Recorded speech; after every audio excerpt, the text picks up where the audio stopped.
vamos a conocer un poco de la vida y obra de este gran artista que fue Rembrandt van Rijn, pintor neerlandés, uno de los artistas más interesantes de todos los tiempos.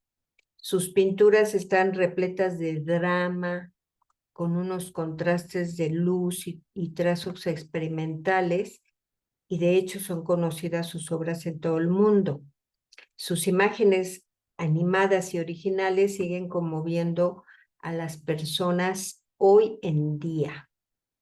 Rembrandt nació en Leiden, este lugar que vemos en la imagen, en Holanda. Era hijo de un molinero y aprendió a pintar con los artistas Jacob van Swanburg, ahí en Leiden, y posteriormente en Ámsterdam con Pieter Lastman.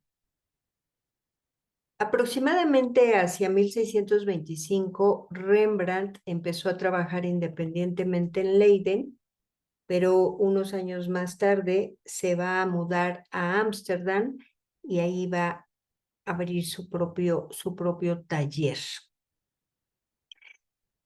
Es un caso extraño, hemos platicado en otras ocasiones cómo en este momento ya los artistas tienen esa gran inquietud de ir a Italia y conocer a los grandes maestros del Alto Renacimiento, sobre todo. Lo vimos como lo hizo Rubens, como también viajó Van Dyck y otros artistas. En el caso de Rembrandt, él se negó rotundamente. Él decía, pues aquí hay obras de los grandes maestros, se pueden conocer, en fin, que es de esos pocos artistas que no viajaron a Italia y no hizo formación en Italia más que en Holanda. Prácticamente nunca salió de Holanda. ¿Qué es lo que vamos a encontrar en la obra de Van Rijn? Pues de Rembrandt, perdón, pues un excelente narrador de historias bíblicas a través de imágenes teatrales. Va a perfeccionar la técnica caravallista del claroscuro, y esto es bien interesante porque si bien el que inicia con el claroscuro es Leonardo, después Caravaggio le va a dar muchísima fuerza a través del tenebrismo, y finalmente Rembrandt va a perfeccionar ese claroscuro y lo va a tratar de una manera magistral. Tenía una extraordinaria habilidad en el retrato, tanto retrato de grupo como personal. De hecho, sus personajes parecían actores dentro de una escena teatral. Conoceremos algunas obras.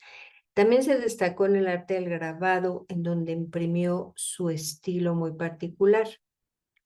Y en cuanto a la pintura, la técnica que utilizó fue el óleo, con una paleta muy restringida, pero también con un estilo sumamente personal. Va a hacer una pintura con mucho empaste. Él era muy cuidadoso con su técnica, buscaba los mejores materiales, inclusive había algunos materiales que eran de propia factura, porque realmente quería trascender en la historia. Entonces, para él era sumamente importante utilizar materiales materiales buenos, de buena calidad, y para los empastes era una receta propia. Hablaremos un poco acerca de estos empastes. Era un gran narrador de historias, y veremos en ese contexto algunos temas religiosos que trató en su corpus. Hay un video que no les paso porque nos llevaría, porque vamos a ver otros cortos videos. Entonces, por favor, cuando les mande el PDF, pueden vincularse a estos links que les voy a mandar. Son videos que están en YouTube para que complementen la información. Es un video realizado en España después de una exposición que hubo en el Museo del Prado de Rembrandt, en donde justamente se habla de cómo era un perfecto narrador de historias. Está muy interesante. Vamos a ver algunas de las obras con temática religiosa Y comenzaremos con esta de Ana y el ciego Tobías, que Tobías era un piadoso israelita que era muy famoso por sus obras de misericordia, daba abundantes limosnas, era muy piedoso y de repente queda ciego por los excrementos de las golondrinas que cayeron a sus ojos. Su esposa Ana se dedica a sacar a la familia adelante, trabaja en labores textiles que vende a sus clientes para recibir un salario. Y un día, además de ese salario, le regalan un cabrito, lo que hizo a Tobías desconfiar y acusa a su esposa de robo, lo que provoca el terrible enfado de Ana. Y es ese momento el que nos presenta Rembrandt en esta imagen justamente. Cuando llega Ana a su casa y le está comentando a Tobías que le acaban de regalar un cabrito y él hasta tiene una posición de que qué barbaridad, se me hace que no te lo regalaron, sino que lo robaste de algún lado y podemos como que dar cuenta de esta historia. Es una de las primeras obras de la obra temprana de Rembrandt, en donde encontramos, si bien una magnífica historia bien contada con una serie de elementos muy atractivos, vamos a encontrar que en esta época, como todo buen pintor del norte, no flamenco, pero sí holandés, que tenían esa tradición de ese detalle en cada uno de los elementos que constituyen la obra, vemos, por ejemplo, esa excelente factura de ese canasto que está ahí en esta alacena, unos ajos ahí colgados, otros elementos, la cena que está de fondo y que está en una parte oscura en donde apenas alcanzamos a percibir algunos de los objetos que se encuentran ahí. La luz que maneja Rembrandt en este caso viene de esta ventana del lado izquierdo en donde va sobre todo a iluminar el rostro de Ana y del cabrito que viene cargando y vemos un poco en una parte de un lado más oscura a Tobías en el lado izquierdo. Claramente un personaje ciego, pero también alcanzamos a ver ese detalle en los rostros, en las texturas de las vestimentas, en el perfecto, en la perfecta confección y realización de las manos, por ejemplo, de Tobías, que es excelente y también de Ana, o sea, es un cuadro con cantidad de detalles en donde recrea las texturas de la piel, de las telas, el perrito que se encuentra ahí en las sombras mirando fijamente al espectador, es el único que mira al espectador, es como si el perrito nos invitara a conocer esta historia de Ana y el ciego Tobías. Una obra monumental la encontramos aquí en este cuadro. No es muy grande, o sea, tiene un formato de 61 centímetros por 50, pongamos, pero la manera en que representa la historia es sumamente monumental porque le da mucho aire a esa iglesia en donde han ido José y María para presentar a Jesús recién nacido ante Dios. Y en el templo, Simeón, que es ese personaje que vemos a nuestra izquierda y que está abriendo las manos, reconoce en el niño al esperado Mesías. El anciano toma al pequeño en sus brazos y entona un canto de alabanza, y una luz divina baña a Simeón y parece emanar del propio Jesús. Es esta manera tan personal que tiene Rembrandt de contar las historias. La obra se le ha puesto el nombre de la canción de alabanza de Simeón, pero en realidad estamos ante la iconografía de la presentación de Jesús en el templo. Vean qué manera tan magistral de colocar al sacerdote Simeón, que no nos importa qué rostro tiene, porque la sola, ese manera en que abre las manos ya nos sorprende, y es que él está sorprendido al reconocer al Mesías en la figura del niño Jesús. Está sostenido el niño por José, que está viendo a Simeón, y, y María a un lado en una actitud más bien de calma, de que, bueno, ya sabe de qué va el asunto. Y todos estos personajes que están ahí alrededor, algunos curiosos, otros que los vemos entre penumbra, en una iglesia sumamente enorme, con un techo grandísimo. La mitad de la iglesia está, está justamente mostrándonos esa iglesia magnífica, y la otra mitad a los personajes que se ven empequeñecidos dentro de la monumental templo que vemos aquí. En otra obra que se encuentra justo ahí en Ámsterdam, en el Rijksmuseum, nos representa al profeta Jeremías, que está contemplando la destrucción de la ciudad de Jerusalén a manos de Nabucodonosor II. Esto sucedió en el año 586 a.C. Vemos al profeta sentado en unas rocas a las afueras de la ciudad, dejando apoyar su rostro triste y melancólico sobre un brazo, y delante de él una serie de tesoros que tal vez pudo haber rescatado del templo de Salomón, que se aprecia, si nos fijamos bien, al fondo, a la izquierda, en donde vemos esta ciudad en llamas. Aquí algunos personajes saliendo de ahí, de este lugar. La luz procede de este fuego que ilumina en toda su extensión. De hecho, ilumina el propio Jeremías, que mira con un gesto de preocupación y tristeza cómo su ciudad es pasto de las llamas. La zona donde la luz procede del fuego no impacta y se convierte en una sombra, como vemos aquí del lado derecho.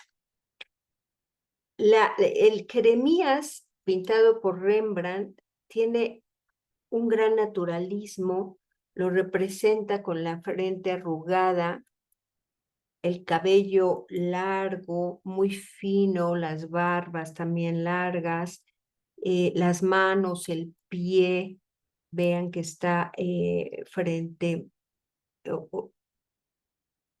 sobre lo que pareciera como una especie de alfombra mullida, podemos darnos cuenta.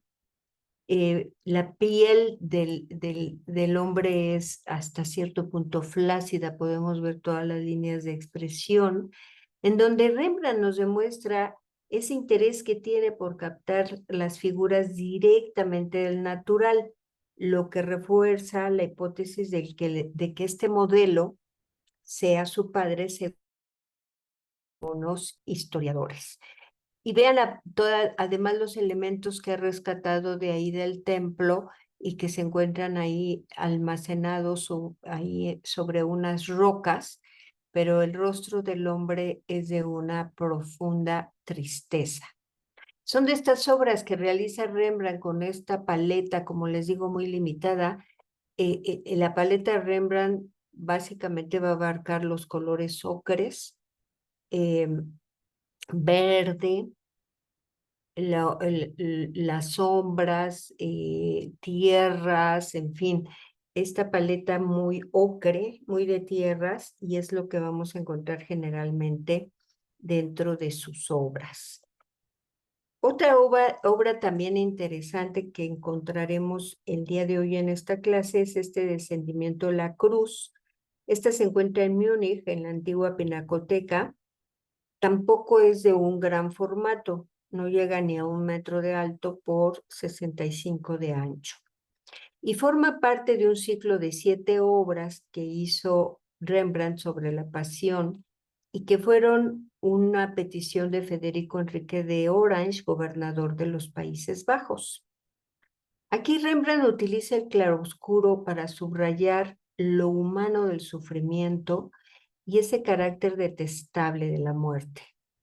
Resalta la mortecina claridad de la sábana y de la palidez en el cuerpo de Cristo.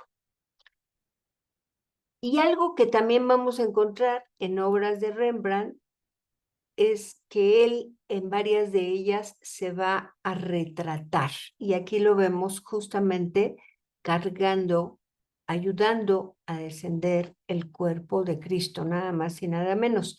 Algunos historiadores piensan que también este otro personaje que está más en la oscuridad es el propio Rembrandt, que se retrató en 2 ocasiones. En esta imagen en la oscuridad y aquí, que es donde se le reconoce mejor, sosteniendo el cuerpo de Jesús. Quizá Rembrandt sea uno de los artistas que más autorretratos haya hecho. No nada más autorretratos en donde se representa él solo, pero también autorretratos dentro de obras, dentro de estas historias que nos cuenta con ese estilo tan personal. Un manejo que hace la luz muy, muy particular. Es posible que haya conocido esta obra sobre ese mismo tema que hizo Pedro Pablo Rubens para la Catedral de Amberes 20 años antes. La comparación entre ambas obras permite comprender esa particularidad de Rembrandt al optar no tanto por una representación de lo divino. Me voy a regresar para ver las 2 obras.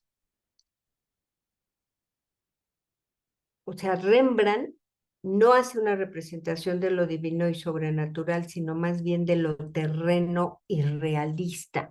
Las obras de Rembrandt siguen más ese estilo caravallista de lo natural.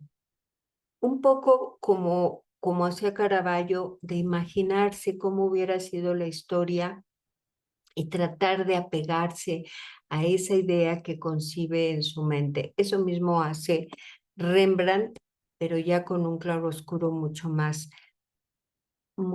fino, mucho más detallado. Y en el caso de Rubens, como vimos su obra, este Descendimiento, es más teatralizado, quizás algunas figuras más idealistas, no es tan natural. Desde el momento que es teatralizado, pues ya pierde la naturalidad. En el caso de Rembrandt, es mucho más natural y sobre todo ese efecto que hace del claroscuro. Una obra muy interesante que se encuentra ahí en el Museo del Prado es esta que forma parte de un pequeño grupo de alegorías en donde personificó a mujeres heroicas, diosas o heroínas de la antigüedad y del Antiguo Testamento que pintó entre 1633 y 35. Desde finales del siglo XIX, la escena se había interpretado como una representación de la reina Artemisia dispuesta a beber las cenizas de su marido y hermano Mausolo para convertirse en su sepulcro viviente. Sin embargo, después de que se realizó una intervención, que se le hizo una limpieza profunda al cuadro y que se encontró, entre otras cosas, esa mujer que sale de la oscuridad con un saco, esa tipología de esta sirvienta, el saco, la criada con la lujosa copa, así como las vestiduras de la protagonista y esas cortinas del fondo que son visibles en una fotografía antigua, no las vemos en esta imagen. Y al mismo tiempo, el libro abierto sobre la mesa han permitido una nueva interpretación de esta figura como Judith en el banquete de Holofernes. Es decir, cuenta la historia de una manera diferente o elige más bien un momento diferente a lo que estamos acostumbrados en la historia de Judith y Holofernes. Aquí aparentemente está dentro de la casa de campaña de Holofernes, una criada la está atendiendo y ella está esperando a que aparezca el capitán Holofernes. Pero lo que nos hace pensar o lo que hizo pensar a los historiadores que se trataría de Judith es justamente esa criada que está en la oscuridad con un saco esperando el momento propicio para acudir a ayudar a Judith. Y es una manera como mucho más interesante de ver la obra. Si recordamos algunas de las versiones que tenemos y que hemos visto, bueno, no vimos la de Lucas Granache, el viejo de 1530, pero bueno, aquí se las pongo y así conocerán a otro artista de la época renacentista de los Países Bajos. Pero sí recordamos a Giorgione, esta Judith de 1504, magnífica, la hemos puesto en varias ocasiones porque quizá sea la imagen que mejor represente una idealización en la figura de Judith. Una Judith muy altiva, muy orgullosa después de haber matado a Holofernes y que tiene su cabeza bajo su pie, que a veces, como hemos comentado, a veces hasta se pierde la figura de Holofernes.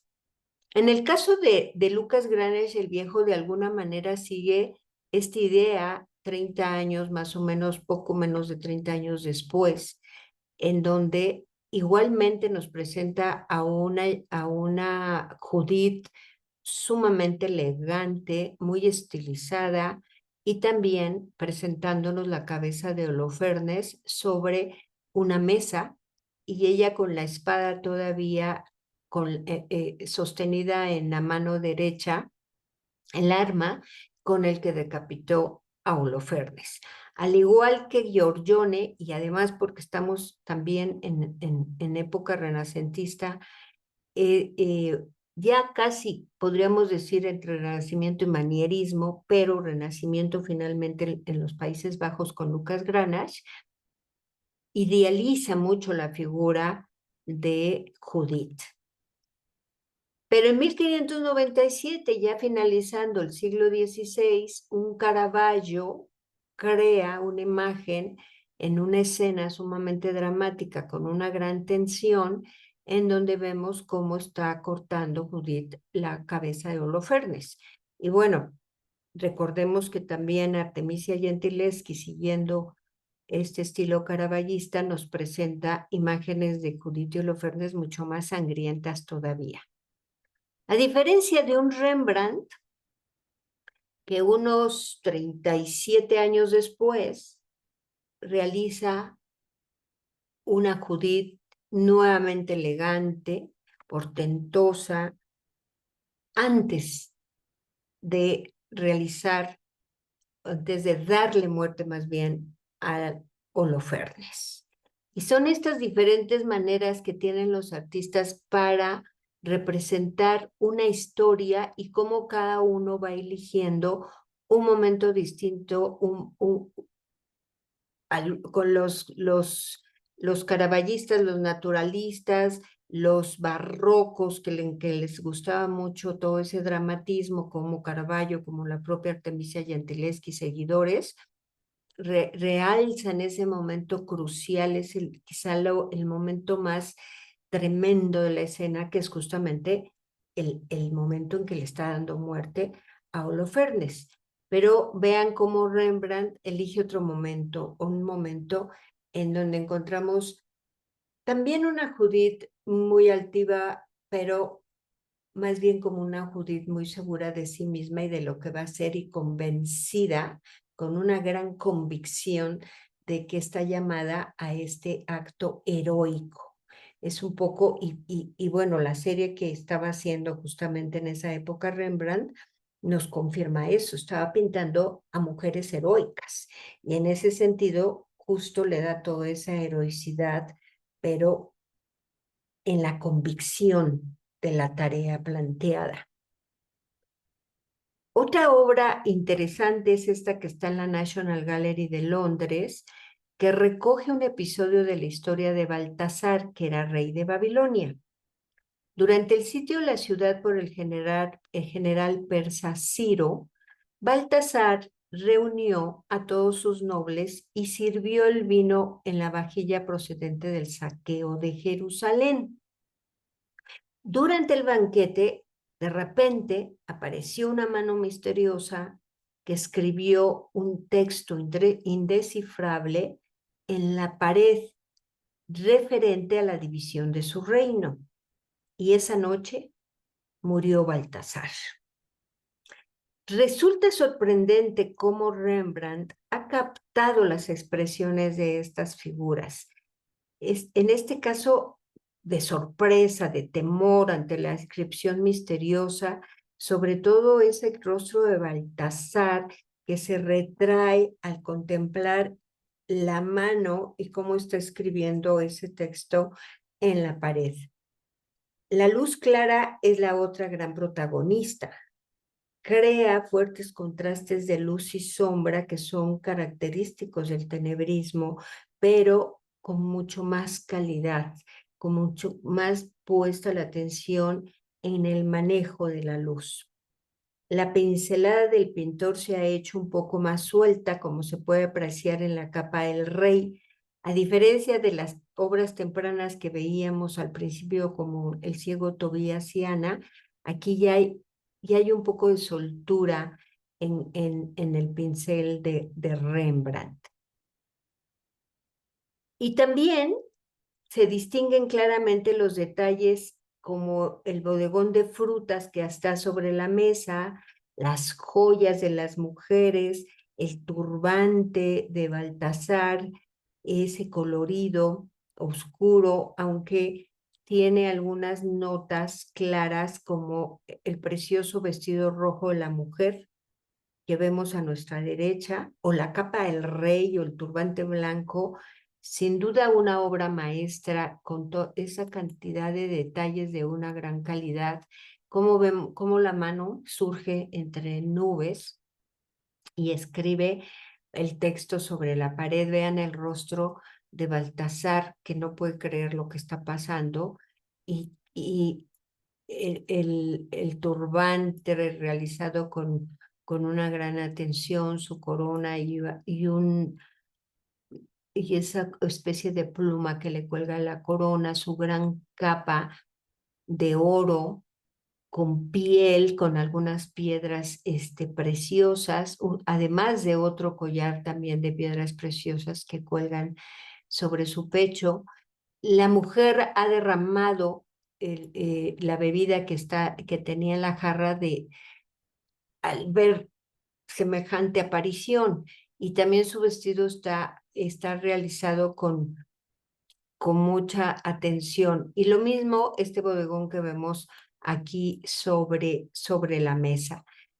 Es un gran artista y un gran contador de historias, Rembrandt. Este es un bello cuadro que está en el Museo Mauritshuis, ahí en La Haya. También está tomado de un retrato bíblico. Ya conocemos la historia porque es Susana, la de Susana y los viejos. En este caso es el baño de Susana, porque parece que los viejos no los vemos, pero ahorita los vamos a encontrar. Susana está a punto de bañarse cuando se le aparecen dos ancianos entre los arbustos. Ella mira hacia arriba alarmada, los hombres están detrás de ella a la derecha y apenas son visibles.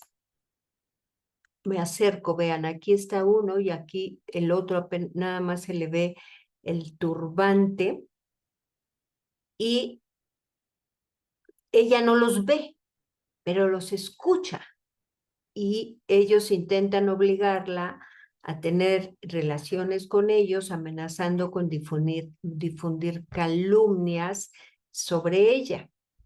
Rembrandt ha elegido el momento justamente en que estos hombres le están hablando.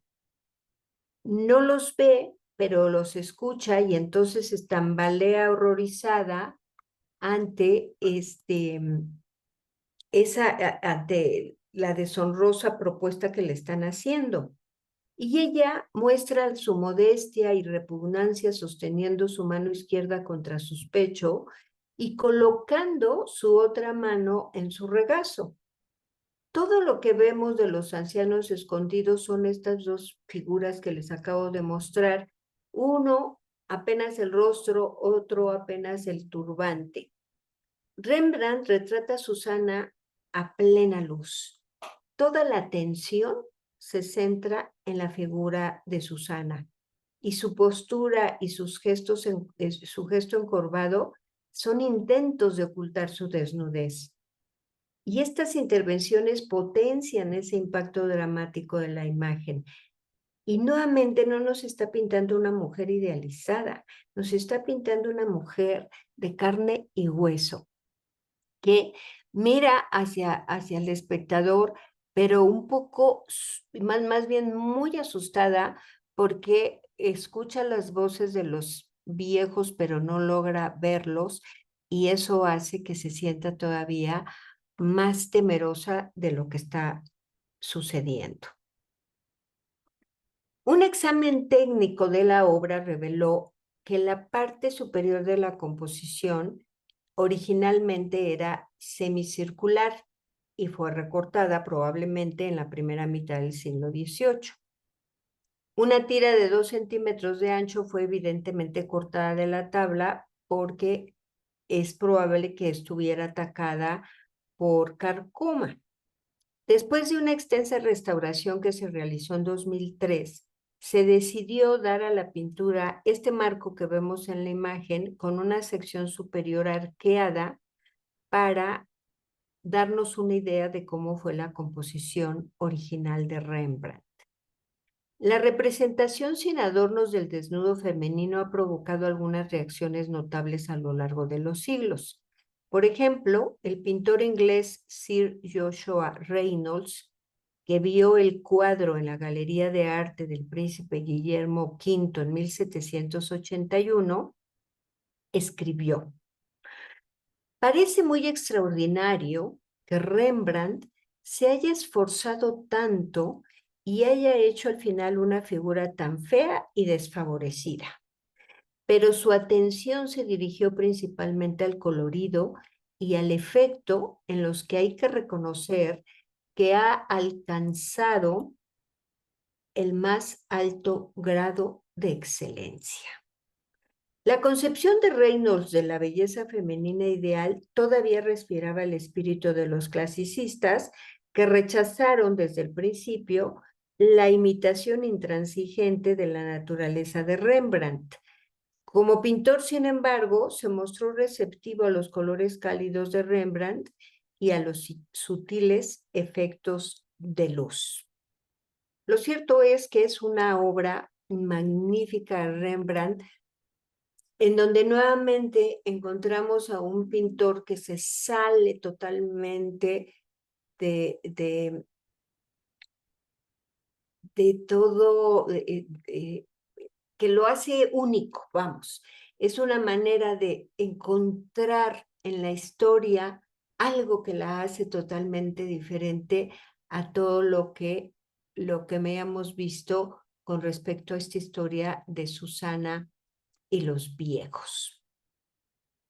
En estas historias bíblicas que Rembrandt representa en la década de 1630, se interesa mucho por transmitir el movimiento a través de escorzos muy pronunciados, como podemos observar en esta obra de Sansón cegado por los filisteos. Recordemos que Sansón era un israelita dotado de una gran fuerza sobrenatural y se casó en 2 ocasiones con mujeres filisteas, un pueblo que era claro enemigo de los suyos. Y la segunda de ellas fue justamente Dalila, que descubrió el secreto donde residía su fuerza, que era su cabello. Así que no dudó en un momento determinado en cortárselo, momento en que fue aprovechado por los filisteos para cegarlo y encadenarlo. Y es justamente ese momento terrible que elige Rembrandt en esta escena. El uso especial de la luz fue aprendido por Rembrandt a través de los caraballistas de Utrecht. Como les comenté al principio, él no fue a Italia, pero fueron los caraballistas de la escuela de Utrecht quienes le llevaron y a través de los cuales conoció ese tenebrismo de Caravaggio y lo perfecciona. Y nos presenta esta imagen terrible porque justo es el momento en que encontramos cómo Dalila sale de la tienda de campaña con tijera en manos y la cabellera de Sansón en la otra mano, mientras los filisteos, aprovechando que ha perdido la fuerza Sansón porque le han cortado el cabello, lo ciegan con un cuchillo. Es este momento, entonces, utiliza Rembrandt unos escorzos, unas posiciones sumamente dramáticas en esta composición, por supuesto. Otra obra también muy conocida de Rembrandt es la parábola del evangelista Lucas, representada en este cuadro. También se conoce como la parábola del Padre Misericordioso. La escena representa el momento cumbre del perdón del padre frente al hijo arrepentido de su propia conducta. Rembrandt quiso simbolizar la misericordia de Dios con la humanidad. De hecho, podemos observar que un brazo de este padre, y me acerco para que lo puedan notar mejor, vean cómo un brazo y por consiguiente una mano es de hombre y el otro es de mujer, lo que simboliza que Dios es padre y madre a la vez. Y a la derecha se observa observamos en la escena un personaje identificado como el hijo mayor, viste de manera lujosa y con un yelmo dorado, es el que vemos aquí a nuestra derecha. Y se ha señalado también que podría ser un personaje político o el hermano, no se sabe. Al fondo se distinguen otras tres figuras que no han sido identificadas. La luz incide directamente en esta pareja padre-hijo, es decir, Rembrandt utiliza la luz para destacar estas dos figuras, así como el rostro del personaje de la derecha, que por eso se ha identificado como el hermano mayor, que no entiende cómo es que pueda perdonar al hijo que lo abandone y que malgasta el dinero, etcétera, etcétera, mientras él siempre ha sido bien portado y bueno, pues no entiende esa situación y el rostro que le pone Rembrandt pareciera efectivamente que está sorprendido por la situación. El resto de la composición está en la sombra. Se ha relacionado el tema de esta obra y su forma de expresarla con un momento personal que pasaba Rembrandt. En este momento ya estaba solo, ya era un hombre mayor, estaba arruinado, próximo a su muerte. Bueno, todavía faltaban algunos años para su muerte, pero más o menos cercana. De ahí que logre transmitir una sensación de tragedia elevada a un símbolo de significado universal. Y nuevamente con una economía en movimientos, con esa paleta muy restringida, pero con un talento tremendo del gran Rembrandt. Otra historia, también tomada del Antiguo Testamento, del libro de Samuel específicamente, es esta en donde vemos a Saúl, es este personaje que vemos a la izquierda, muy molesto. En un momento determinado había encontrado consuelo en la forma en que David tocaba el arpa. Sin embargo, al paso de los años, cuando David sale victorioso en la lucha contra los filisteos, Saúl se pone celoso y le arroja una lanza que David logró esquivar, pero por ese motivo la amistad llegó a su fin. Rembrandt muestra el momento inmediatamente antes de que Saúl lanza justamente lanzara la lanza, valga la redundancia. El gesto con el que Saúl se seca el ojo sobre la cortina es verdaderamente extraordinario. Déjenme acerco.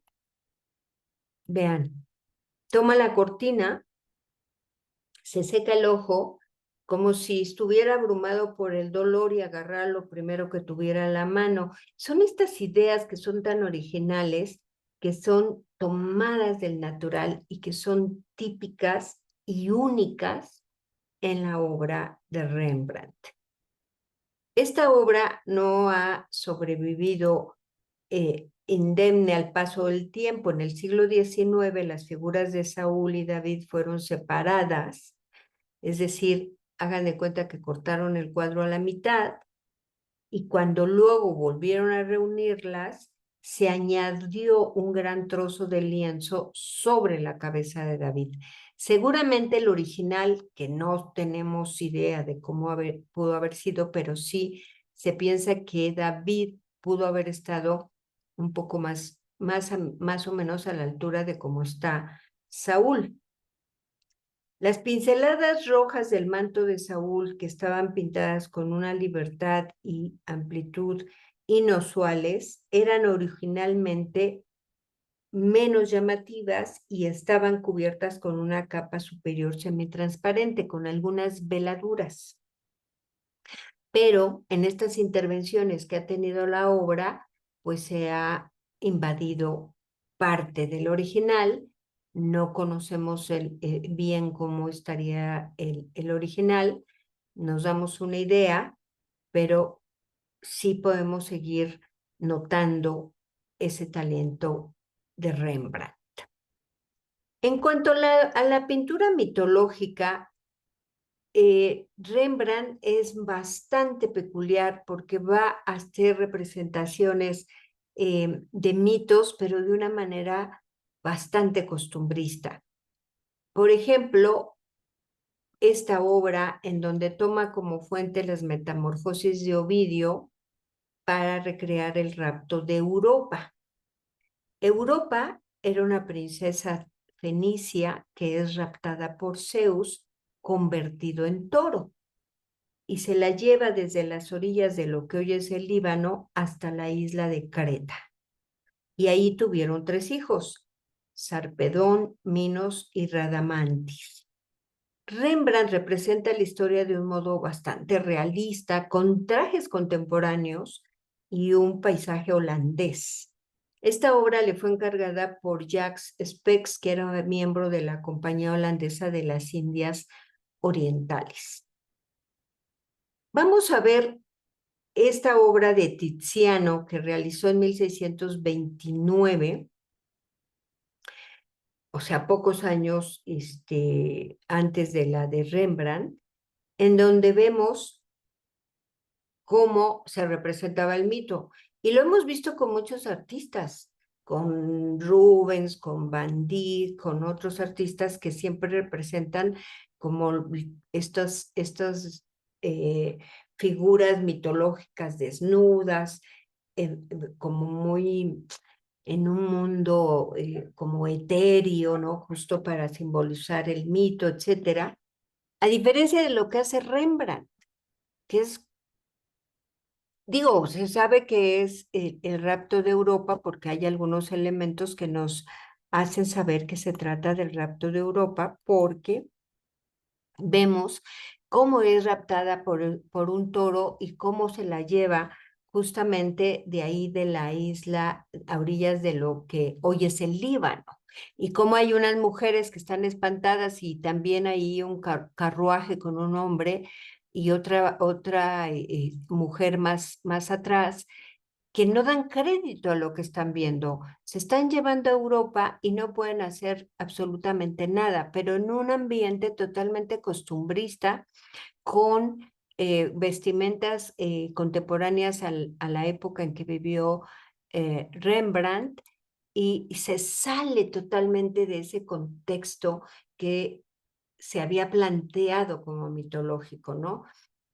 Como que si en el caso de las historias contadas por Rembrandt, o sea, entrar en este mundo Rembrandt es como entrar al naturalismo, al realismo, como que todas esas historias que ocurrieron en otro tiempo, tanto eh, religiosas como mitológicas, las creara dentro de su mundo Rembrandt. Y es así como tiene un estilo muy particular. En este caso, vemos a Danae, otro mito, en una obra que se desconoce al comitente, en donde se trata este famoso episodio mitológico de Danae, que era la hija de Acricio, rey de Argos, y que es encerrada en una torre por su padre, a quien un oráculo le ha anunciado que morirá a manos de su nieto. Por eso la encierra, para que no tenga hijos. Sin embargo, Zeus, que ya lo conocemos como es de mañoso, logra unirse a la joven adoptando la forma de una lluvia dorada.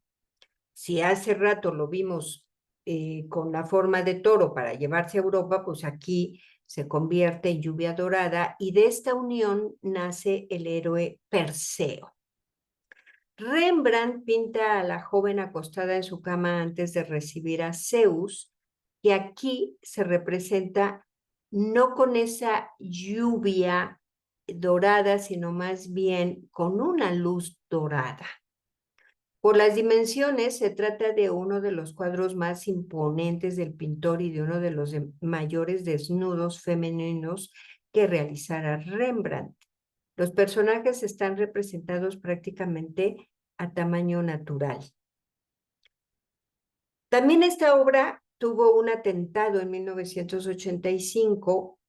Se necesitaron 12 años para que los restauradores eliminaran las huellas de ácido sulfúrico y de las cuchilladas que había recibido por un loco que quién sabe qué estaría pensando, probablemente el desnudo no le gustaba, no lo sabemos.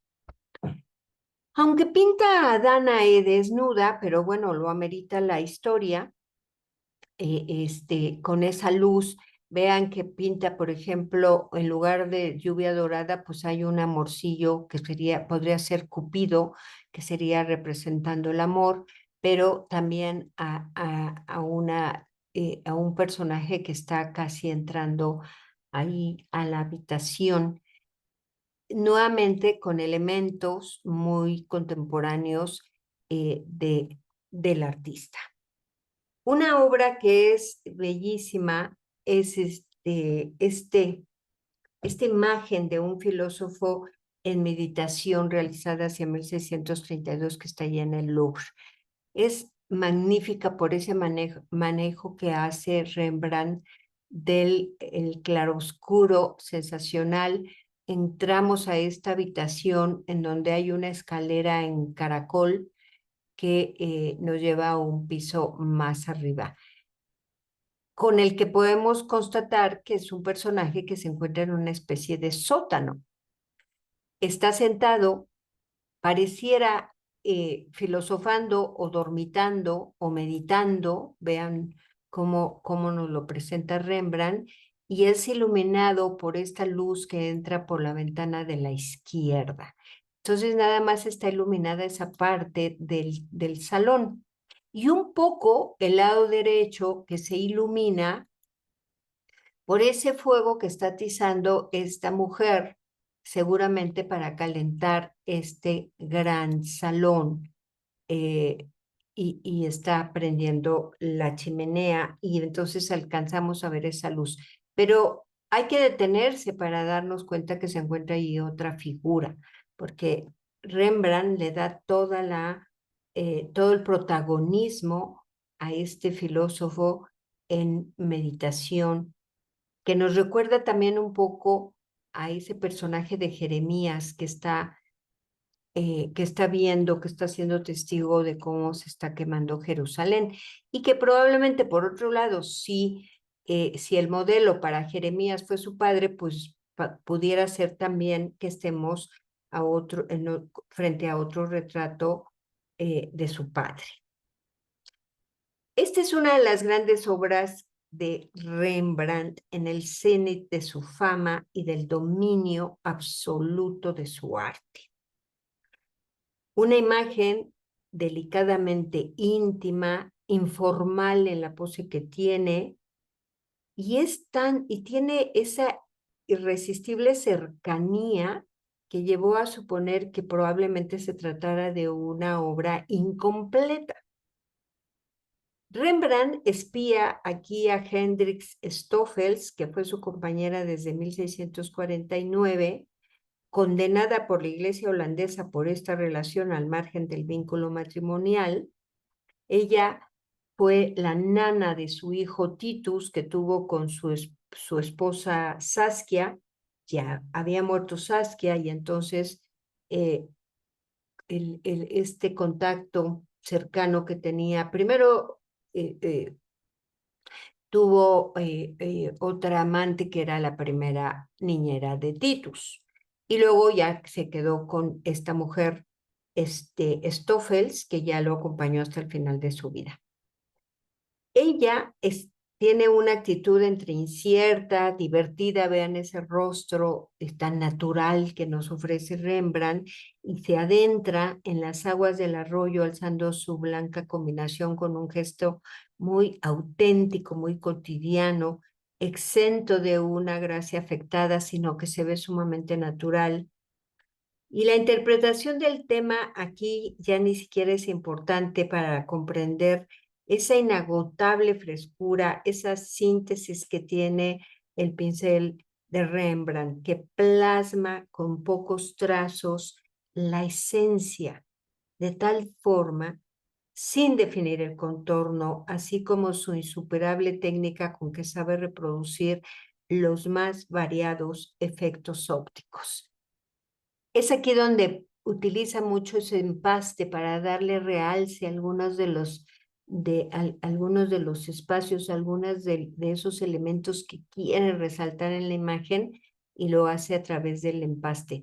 Pero toda la figura es verdaderamente magnética, casi casi nos atrapa de inmediato esta mujer bañándose en el riachuelo. Rembrandt fue extraordinario no solamente como pintor, sino también como grabador. Entre 1628 y 1665 grabó alrededor de 300 estampas. Y la técnica que empleó no fue la del grabado en madera o en cobre, sino un procedimiento que le permitió trabajar con mayor libertad y rapidez que esas consentidas por el buril. Y esta técnica se denomina aguafuerte. Aquí esta imagen, que se conoce como la estampa de los 100 florines, porque según eso fue el precio con el que se vendía, encontramos a la imagen de Jesús haciendo uno de sus recorridos en donde se le acerca a la gente para pedir un milagro. Pero lo que llama la atención en estos grabados de Rembrandt, igualmente que en sus pinturas, es ese manejo del claroscuro, y que lo va a poder hacer a través de esta técnica del aguafuerte. Ahorita hablaremos un poco más de la técnica. Pero lo cierto es que cuando estamos frente a una obra de Rembrandt, descubrimos que el artista poseía este portentoso conocimiento de los griegos que denominaron los movimientos del alma. Al igual que Shakespeare, se diría que fue capaz de introducirse bajo la piel de todos los tipos de hombres y de saber cómo se habrían conducido en una situación determinada. Esto lo comenta Ernest Gombrich cuando habla de Rembrandt.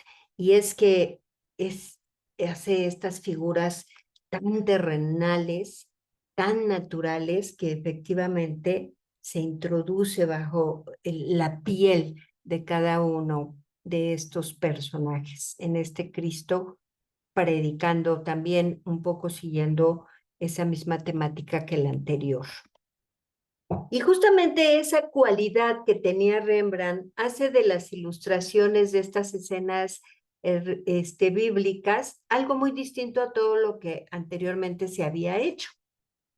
Él era un devoto protestante, seguramente leyó la Biblia una y otra vez, penetró en ese espíritu de los episodios e intentó representar exactamente cada situación en la forma en que debió producirse y en la manera de aparecer y de reaccionar de todos los personajes en determinado momento. Un poco lo que también se conoce que hacía el Caravaggio, ¿no? Que es justamente por eso que hablamos de una pintura naturalista, porque están tratando de representar imágenes lo más natural posible. Y aquí, en esta obra, lo que nos representa Rembrandt es justamente una crucifixión. Y nuevamente, pareciera como que unas partes están terminadas y otras apenas abocetadas. ¿Cómo hace el manejo de la luz en estas imágenes que es maravilloso? La parte izquierda está en total oscuridad o prácticamente, y sin embargo, en la derecha encontramos algunas partes, inclusive vean que se puede notar como apenas un dibujo, apenas resuelta la figura, lo que lo que provoca que la luz se centre o pareciera centrarse sobre todo en esa parte. Los temas que trató en estampas esencialmente eran religiosos, aunque también se encuentran algunos autorretratos, retratos, paisajes y desnudos. Aquí dos imágenes más, una escena costumbrista que vemos del lado izquierdo, magnífica, con esta gente pobre que está en el quicio de una puerta en donde una persona mayor les está dando una limosna. Y este paisaje claramente holandés que vemos del lado derecho de 1641, la de la izquierda es del 45, parece ser. Vamos a ver este corto video para conocer un poco la técnica que utilizaba Rembrandt. Claro, vamos a ver la técnica del aguafuerte como se utiliza en la actualidad, pero nos dará una idea más o menos de cómo se utilizaba en aquel momento. Permítame, por favor.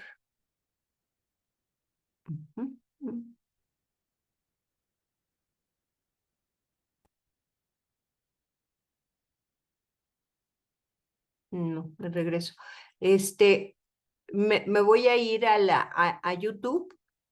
No puse aquí el video, pero lo vamos a ver desde YouTube.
Bueno, más o menos nos da una idea de cómo era que se hacía eh, los grabados. Por supuesto que este grabado que acabamos de ver pues es bastante simple, y, pero precisamente ese cubriente que hacen de cera en aquella época permitía que unas partes se cubrieran más, las que Rembrandt quería que estuvieran menos, en donde menos carcomiera el ácido, y en donde esas que se ven más abocetadas, y las que están más carcomidas, en donde se ve la sombra, eran las que carcomía justamente el ácido. Bueno, vamos ahora a conocer un poco acerca del retrato en la obra de Rembrandt, y uno de los retratos más famosos quizás sea esta lección de anatomía del doctor Nicholas Tulp, que fue encargado por el gremio de cirujanos para conmemorar una lección pública que impartió su primer anatomista, justamente el doctor Nicholas Peterson Tulp. Como casi todos los cadáveres que se utilizaban en las lecciones de anatomías, el que yace aquí en la mesa de disección era el de un delincuente, y se conocía su nombre. Es Adrián Adrianson, condenado a morir en la horca por robo con violencia, con la agravante de ser reincidente. Es posible que a esta autopsia acudiera Rembrandt, que tenía justamente el encargo de convertirla en un retrato de grupo de Tulp y sus colegas. Y casi con toda seguridad, la escena no ocurrió como la pintó Rembrandt. Los pupilos no se arremolinarían alrededor del cadáver, porque estas lecciones se impartían en los teatros anatómicos, que eran unas estancias con gradas, en donde en las primeras filas las ocupaban los cirujanos y estudiantes, y las últimas a veces se ocupaban para curiosos que tenían que pagar su entrada para ver este tipo de eventos. Sin embargo, como no ha quedado trazas del recinto donde operó Tulp en Ámsterdam, no se puede asegurar con certeza que estemos ante una licencia artística del pintor, pero seguramente que así fue. Cada uno de estos personajes pagó una cantidad para aparecer en esta lección de anatomía. Así vemos cómo el doctor está a nuestra derecha, está enseñándoles una parte del cuerpo de esta disección que ha hecho en este cadáver, y vemos cómo algunos de los personajes o bien están viendo esa parte que está mostrando el doctor Tulp, o están viendo hacia el libro como corroborando o como haciendo una referencia de la lección que está dando el doctor con lo que está escrito en el libro. Todos los personajes de la obra son sumamente naturales. Recordemos, por ejemplo, los cuadros que hacía Frans Hals, que también era del tipo, y entonces ahí ya casi que hay esta competencia entre Frans Hals y Rembrandt. Por supuesto que Rembrandt hacía unos retratos totalmente sui generis en este sentido. Lo vemos en este retrato, que seguramente esa lección no fue como él lo plantea, y sin embargo pasa a la historia como uno de sus máximos retratos de grupos. Aquí lo vemos dentro de cómo se encuentra ahí en el Museo Mauritshuis en La Haya. Bueno, a lo mejor ha habido ya algunos cambios en la representación, pero nos da una idea de cómo lo tienen ahí representado.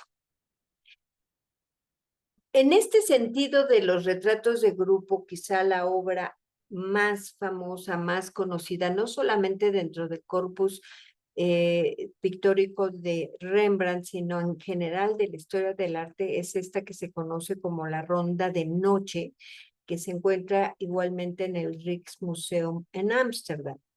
Fue un encargo para decorar la sala principal de la sede de la milicia cívica de Ámsterdam. Hacia 1715, el lienzo fue trasladado a la sala del Consejo de Guerra del Ayuntamiento de Ámsterdam y debido al espacio limitado del lugar donde iba a ser colocado, el cuadro fue recortado, por lo cual esta imagen que es tan famosa y que conocemos no es la original, o sea, no representa en sí el original que hizo Rembrandt, sino ya recortado. En 1817, la Ronda de Noche finalmente es trasladada al Rijksmuseum de Ámsterdam. Y su nombre original no era la Ronda de Noche, sino era la compañía militar del capitán Frans Manning-Cook y el teniente Willem van Ruytenburg. Es un retrato colectivo de la compañía de la Guardia Cívica de Ámsterdam, justo la del capitán Frans Manning-Cook, que aparece en el centro de la escena, es el personaje que vemos vestido de negro, y que a su lado se encuentra el el lugarteniente Van Ruytenburg.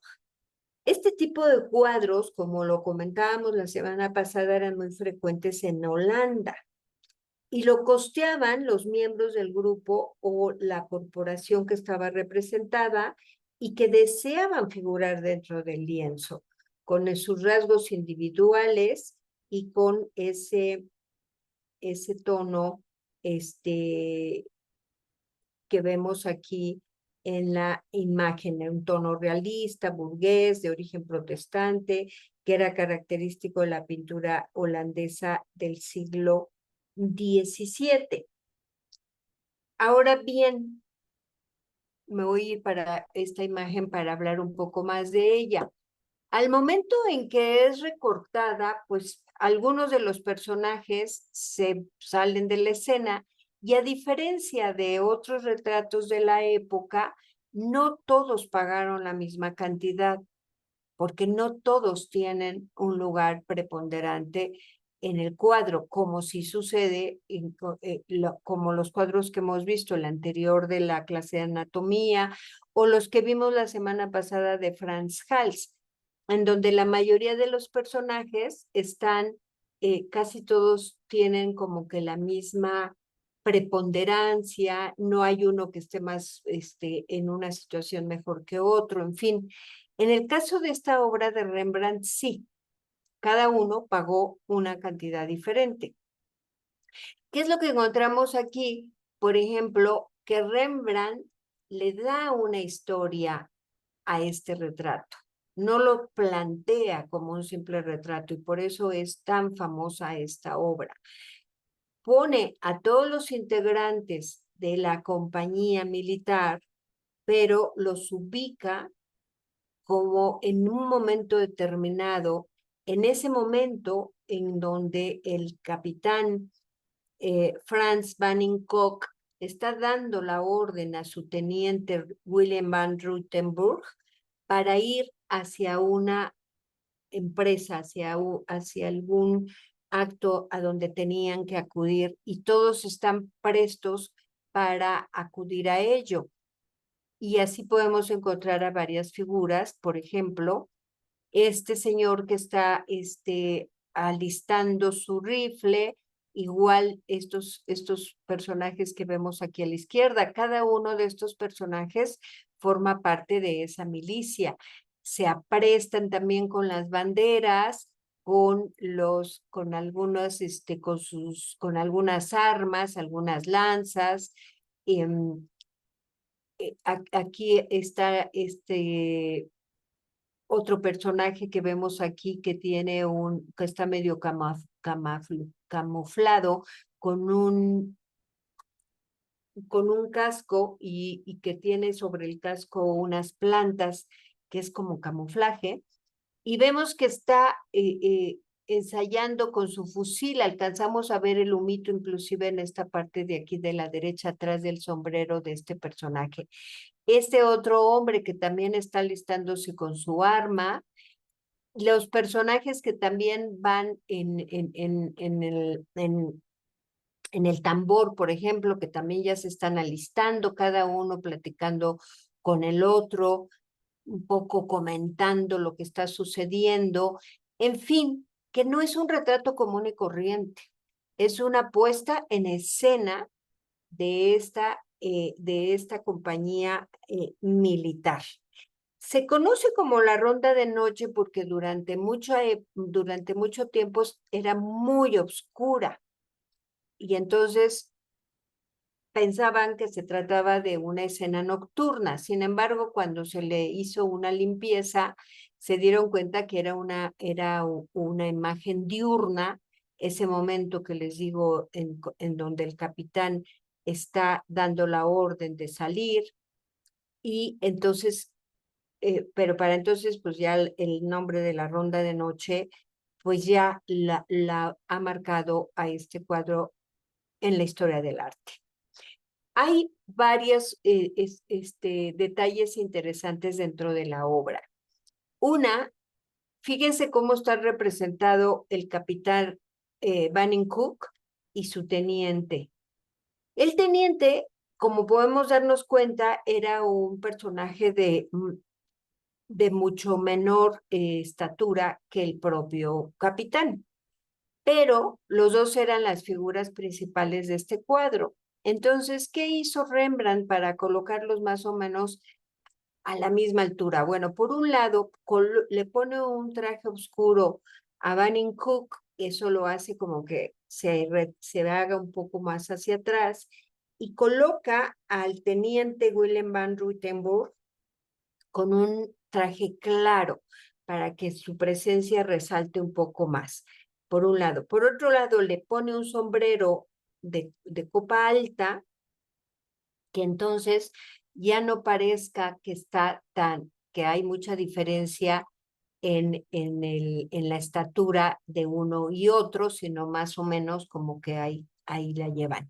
Y en este tipo de obras también podemos encontrar cómo Rembrandt utiliza los empastes para algunos de los detalles que quiere que se vean, que sobresalgan, y es, por ejemplo, en el traje del teniente, de su esclavina, que pareciera que tiene hasta relieve por esos empastes tan gruesos que utiliza Rembrandt. Otro detalle curioso es esta niña que, bueno, no es una niña, pero son al parecer dos niñas que se encuentran ahí metidas en medio de la compañía militar, que no tendría nada que hacer ahí, pero dos detalles curiosos. La niña se dice que es un retrato de Saskia, su esposa, que acababa de morir justamente ese año de 1642 cuando Rembrandt está haciendo este retrato. Por un lado, algunos retratos de Saskia son muy similares a los de esta pequeña.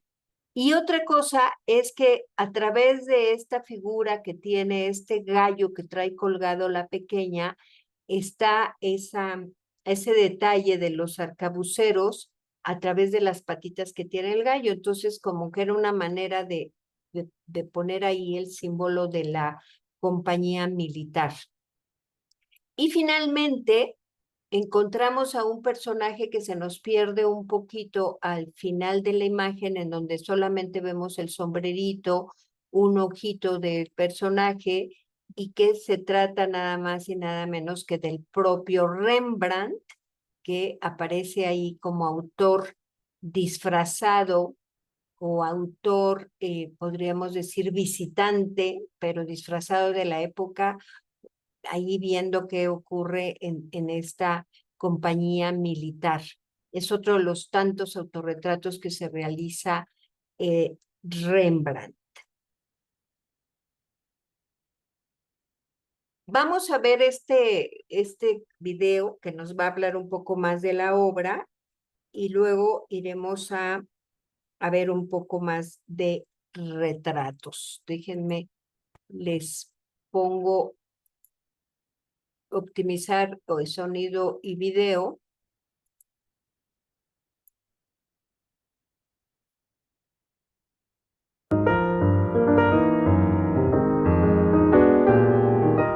Estamos en el Rijksmuseum, en una mañana de domingo para poder evitar las multitudes que se reúnen enfrente del trabajo más famoso de Rembrandt, y probablemente la pintura más famosa en todos los Países Bajos.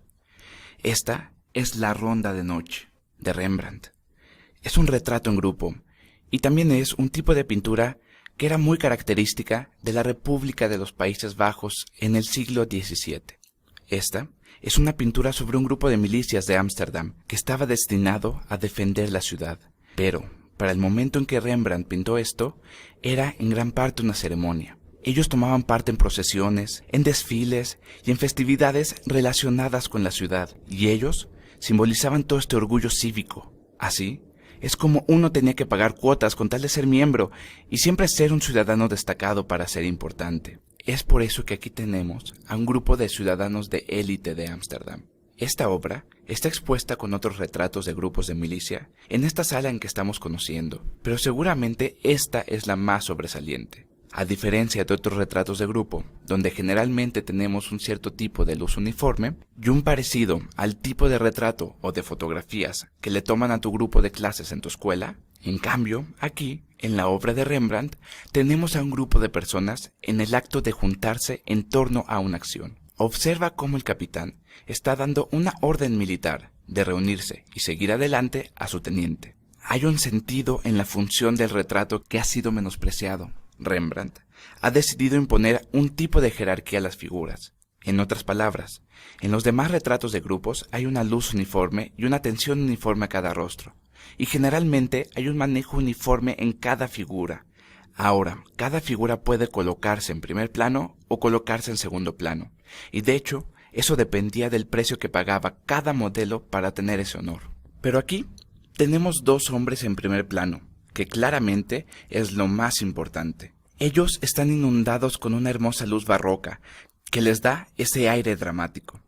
La mano del capitán arroja una cruda sombra en el sorprendente uniforme que usa el teniente. Es por esto que aquellas fluctuaciones entre luz y oscuridad hacen la diferencia con los típicos retratos de grupo.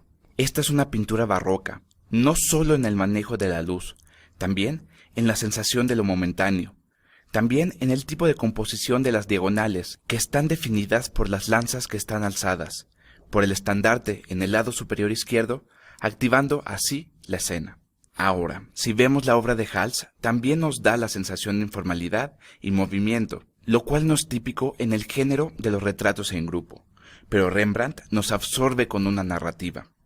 Por ejemplo, podemos ver 3 momentos en el uso de un arma larga. A la izquierda, podemos ver a un hombre que está preparando su arma de fuego. Esta es un arma precursora del mosquete y del rifle. En el centro, puedes ver a alguien cuyas piernas se están preparando para el momento del disparo.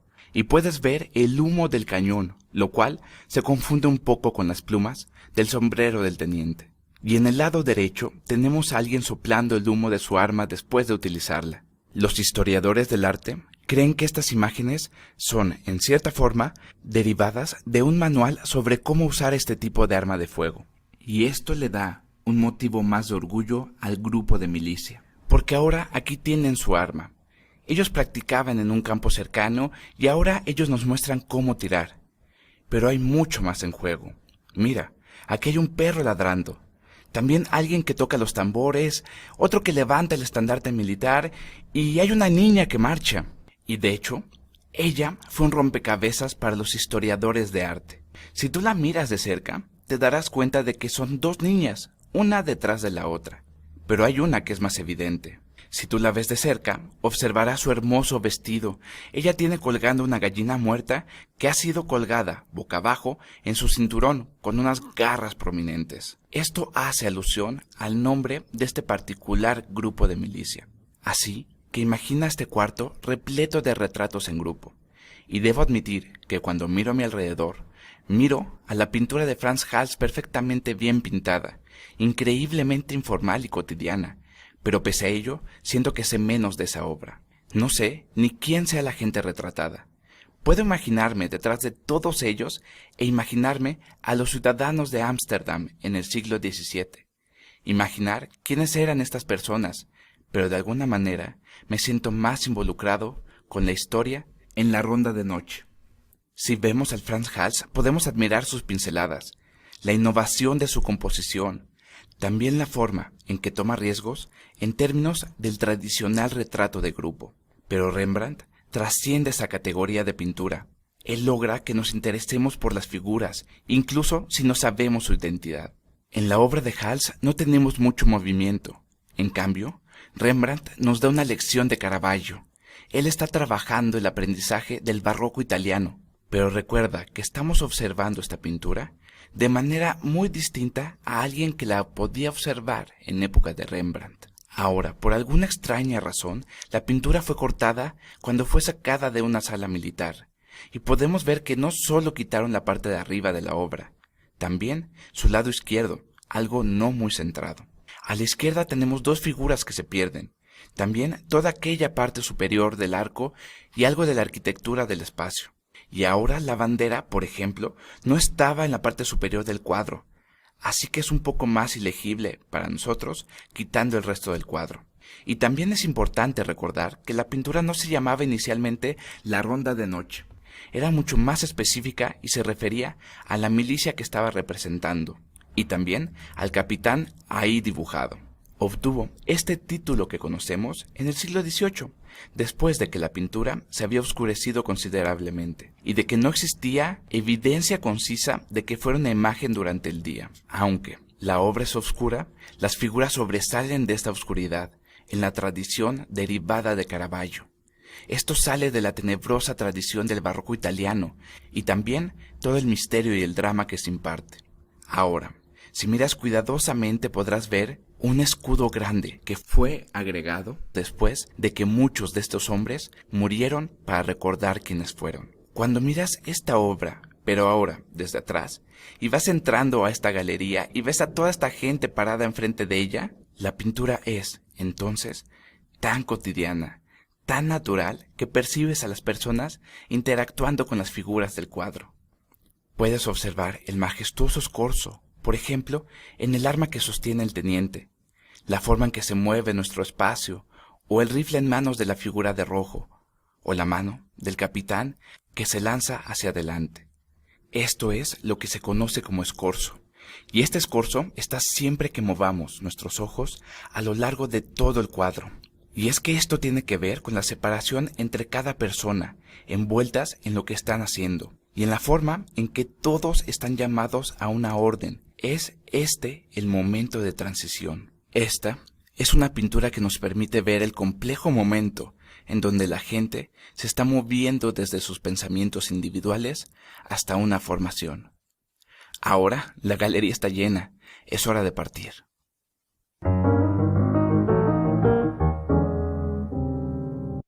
Es impresionante.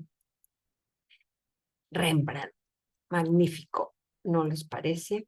Vamos a continuar ahora con el, el, perdón, con otro retrato, en este caso, otro retrato también famoso, que es este de los pañeros, síndicos de los pañeros, que es de 1661, en donde Rembrandt retrata a 5 miembros de una comisión, guilda o cofradía de los pañeros de Ámsterdam, posiblemente sea la Guardiansband de Lakenhen, esto es la que controlaba la calidad del paño. Y era un cargo por el que no cobraban y eran nombrados por un periodo de un año. Se reunían 3 veces a la semana y desempeñaron sus cargos, por lo menos estos síndicos que retrató Rembrandt, desde el Viernes Santo de 1661 hasta el Viernes Santo de 1662. El libro sobre la mesa probablemente se refiere a la contabilidad de la cofradía. Es un retrato mucho más convencional, porque seguramente así lo habrán pedido los personajes, en donde cada uno está como a la misma altura, no hay uno que se destaque más que otro, mucho menos porque tienen estos uniformes prácticamente iguales unos y otros, pero sí llama la atención cómo Rembrandt cuidó a cada uno de los personajes con su personalidad bien definida. Uno de los magníficos retratos que hizo Rembrandt es este de 1631, Nicolas Roots, que era un comerciante de Ámsterdam.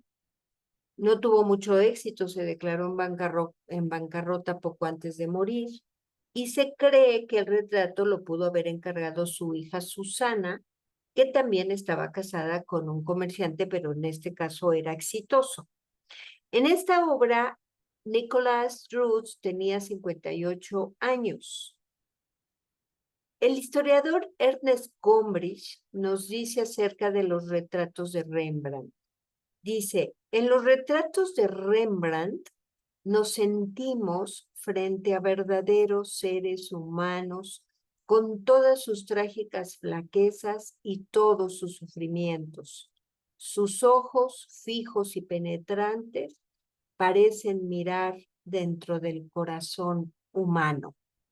Y es que efectivamente cuando nos acercamos a esta figura, vean qué prodigio de pintor que logra capturar a este personaje, como lo viendo dice Gombrich, con todos sus flaquezas y sus sufrimientos. Pero no nada más eso, sino también con esa calidad que tenía al momento de recrear las texturas, que es verdaderamente asombrosa con una paleta tan restringida. Otro personaje que pintó, inclusive también hizo un grabado, es este de Jan Six, una importante figura cultural de la Edad de Oro neerlandesa, en donde lo presenta con un traje inclusive peculiar, pareciera un uniforme, no estoy segura de ello, pero también, al igual que otros retratos, es una manera prodigiosa como enmarca esos rostros, cómo nos presenta la personalidad definida de cada uno de los personajes y un poco cómo al paso de los años fue haciendo su pincelada cada vez más suelta. Aquí lo podemos ver claramente, cómo con unos cuantos trazos logra plantearnos varias de los elementos de la composición de esta figura, como por ejemplo, vean la mano, cómo está pintada. Y todo esto es con empastes, no se alcanza a notar por la fotografía aquí en pantalla, pero si estuviéramos ante el original veríamos que todos son empastes, empastes, empastes que va poniendo Rembrandt y que le van dando realce a estos retratos. También pintó a su hijo Titus, su único hijo que sobrevivió de los que tuvo con Saskia. Titus nació en 1641 y su madre desafortunadamente moría al año siguiente. Se dice que probablemente de tifoidea, por lo que el pintor se tuvo que hacer cargo de la educación de su hijo, primero con la ayuda de Gertje Dirks y posteriormente de Hendrix Stoffels, las dos mujeres con las que Rembrandt convivió después de enviudar. Y desde pequeño Titus fue instruido por su padre en el arte de la pintura. Sin embargo, a él le gustaba más el comercio y a eso se dedicaría en cuerpo y alma cuando fue adulto. En otras ocasiones lo retrató Rembrandt, aquí vemos cuando ya era un jovencito, y fue una figura muy importante en la vida de Rembrandt porque Rembrandt era un hombre que estuvo un periodo de mucha fortuna cuando estuvo casado con Saskia. Él era un gran coleccionista, no nada más de obras de arte, sino también de vestuarios, eh, de esculturas, etcétera. Pero al final de su vida tuvo que venderlo todo y justamente Titus en un momento le ayudó mucho porque se dio cuenta que el padre era un poco manirroto y entonces él le decía, mira, tú nomás dedícate a pintar y yo o sea, Titus junto con Stoffels se dedicaron a la administración. Desafortunadamente, Titus muere antes que su padre y entonces fue inevitable y que Rembrandt se fuera a la bancarrota.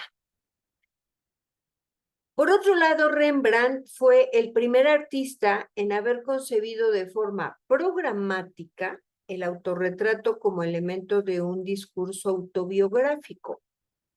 El número de autorretratos que realizó, para ser exactos, son 59 lienzos, 11 dibujos y 28 grabados. Y a estas obras hay que añadir algunos autorretratos integrados en cuadros de historia, como los que ya les comenté, en los cuales el pintor se representa como un autor disfrazado o visitante. Entre los autorretratos del joven Rembrandt y de la persona mayor, que fue en 1669, se inserta la serie de casi 100 autorretratos. La pregunta es, ¿anticipaba Rembrandt en 1628 la persona que sería en el 69, año de su muerte? Tanto en la autobiografía como en el autorretrato hay un ejercicio de creación y de introspección donde la escritura y la pintura se mezclan. El filósofo renacentista francés Michel de Montaigne, que escribió sus ensayos, decía: no pinto el ser, perdón, me regreso porque se me fue. No pinto el ser, pinto el pasar.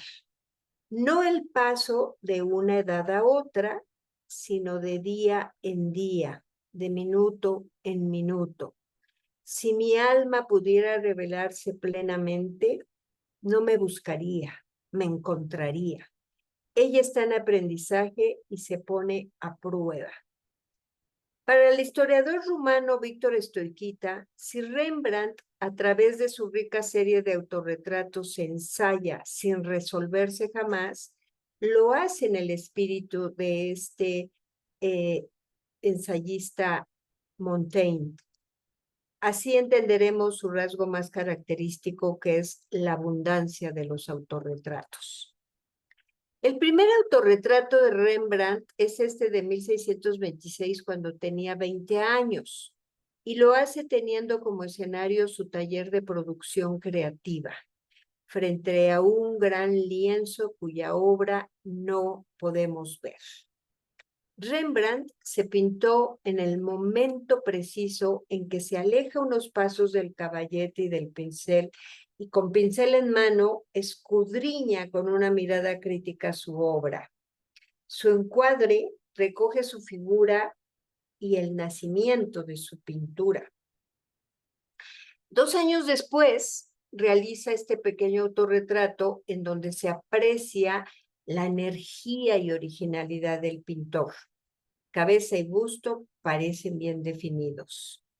La pintura aparece bañada por una profunda sombra y siluetada contra una pared luminosa, rasgos casi extravagantes entonces, ya que los retratistas solían colocar a sus modelos a plena luz contra un fondo oscuro, a diferencia de este autorretrato de Rembrandt. Entre 1629 y 1631, año en que Rembrandt deja Leiden por Ámsterdam, el pintor se representó unas 20 veces, es decir, 10 veces por año. Se colocaba ante el espejo para pasar después ante el caballete o ante una placa de cobre y reproducir sus rasgos. Se pintó llorando, se pintó riendo, dando muestras de asombro o de dejarse llevar por la cólera, como en la serie de grabados de 1630, ese grabado que vemos a la izquierda. Se representó como un mendigo y también se representó como un príncipe, como vemos aquí en las imágenes. Rembrandt nunca estuvo en la milicia ni en la guerra. Sin embargo, era, como les comentaba, aficionado a vestir prendas castrenses al autorretratarse. O si no, retratarse disfrazado de diferentes personajes.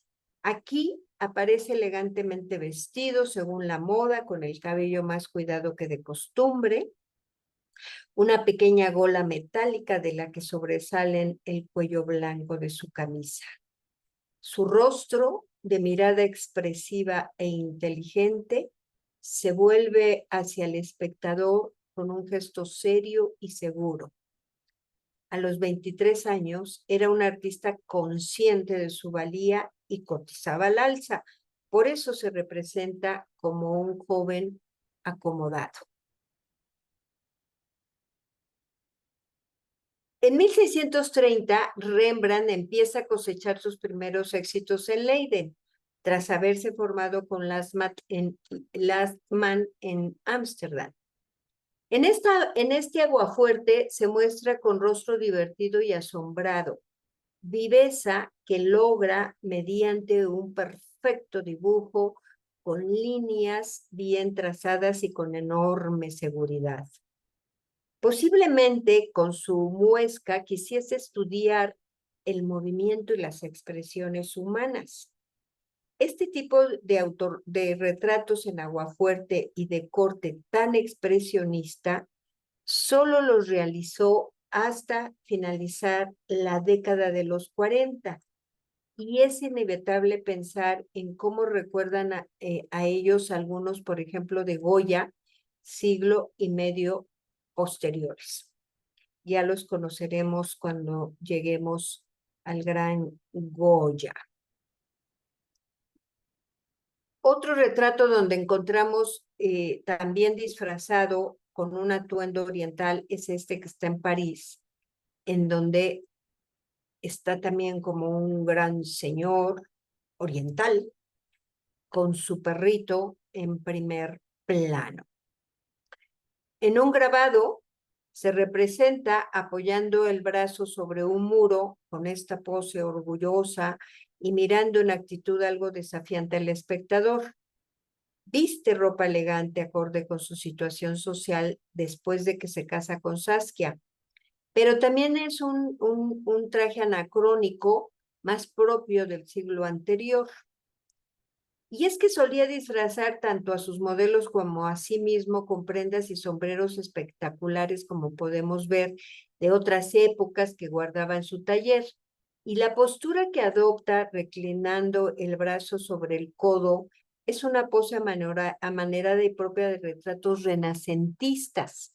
Por ejemplo, como este de Bastasal de Castiglioni, hecho por el gran Rafael Sanzio, que entonces se encontraba en Ámsterdam como parte de la colección de Alfonso López, mecenas portugués que residía allí en aquellos años. Es así como conoce esta figura de Baltasar de Castiglioni, del Rafael, y más o menos como que trata de retratarse de esa manera. Pero también está este otro autorretrato que por un lado marca el fin de la larga serie de autorretratos de juventud, pero también inaugura una pausa bastante larga. Aquí Rembrandt cumplía 33 años. Es uno de los más célebres autorretratos, quizás el más emblemático. El artista estaba viviendo uno de los mejores momentos de su vida. Está felizmente casado con la rica Saskia van Uylenbruch y su taller de pintura de Ámsterdam está teniendo gran éxito. Y si recordamos el retrato de hombre que durante mucho tiempo pues, se pensó que era el poeta Ariosto de Tiziano, vemos cómo hay también cierta similitud hacia este tipo de retratos renacentistas. Así como esta imagen concluye la serie de retratos de juventud, este inaugura la serie final. Y entre estas dos fechas, la vida del pintor fue marcada por importantes acontecimientos. Por ejemplo, la muerte de Saskia, sus grandes problemas financieros, y entonces los autorretratos de este periodo difícil son un número relativamente restringido. Tienen una cadencia de aproximadamente uno cada 2 años. Es a partir de esta obra que vemos aquí que el ritmo se acelera nuevamente y se vuelve impresionante durante los últimos años de su vida. En esta imagen, Rembrandt se representa vestido con solemnidad, empuñando un cetro dorado. Todavía en esta época sigue un poco esa idea de retratarse disfrazado. Poco a poco va a ir modificando esa postura. Aquí ya vemos otros dos retratos de 1660, el de la izquierda del Museo Metropolitano y el de la derecha del Museo del Louvre, en donde de hecho en este de que está en el Louvre ya se retrata como lo que era un pintor y está frente a su caballete, creando una imagen. Este es uno de sus últimos autorretratos en los que aparece disfrazado anacrónicamente como el apóstol Pablo.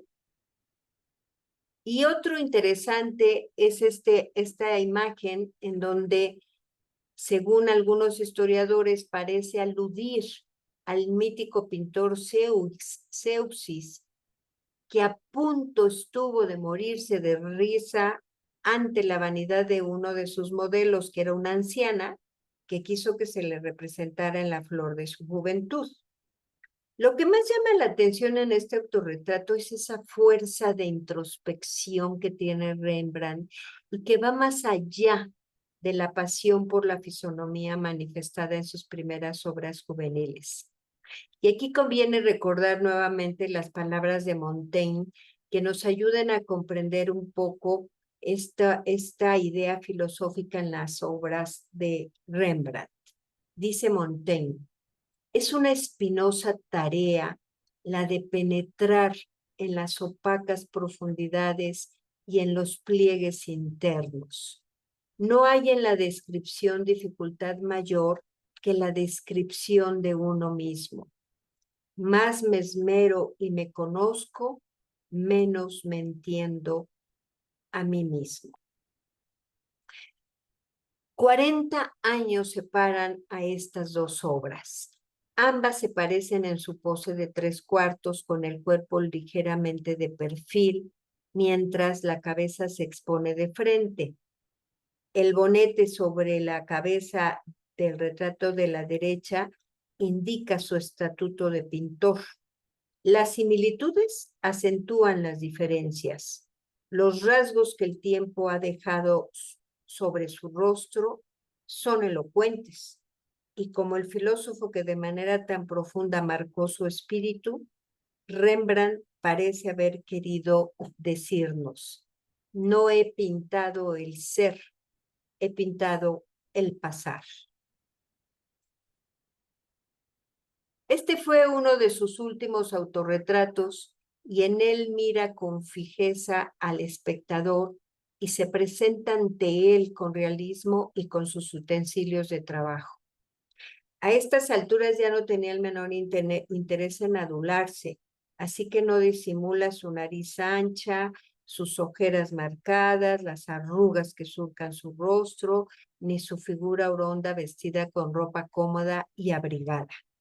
También se nos muestra inclusive algo despeinado. Es enigmático el significado de esos dos círculos que aparecen tras el pintor en la pared y que también están presentes en alguna otra obra suya. Se han querido identificar con los mapamundis con los que los holandeses decoraban su casa, pero es tan solo una hipótesis. El último autorretrato de Rembrandt es este, que se encuentra en la National Gallery de Londres, con el que prácticamente cerramos nuestra clase del día de hoy, recordando las palabras del gran historiador de Historia del Arte, Ernest Gombrich, que decía, Rembrandt no anotó sus observaciones al modo de Leonardo y Durero. No fue un genio admirado como Miguel Ángel, no fue un corresponsal diplomático como Rubens. Y sin embargo, nos parece que lo conociéramos acaso más íntimamente que a ninguno de esos grandes maestros, porque nos dejó un asombroso registro de su vida, desde cuando era un maestro al que el éxito sonreía hasta su solitaria vejez, cuando su rostro reflejó la tragedia de la bancarrota y la inquebrantable voluntad de un hombre verdaderamente grande. Ese es el gran Rembrandt van Rijn que vimos el día de hoy y que espero hayan disfrutado la clase y espero si tienen algunos comentarios.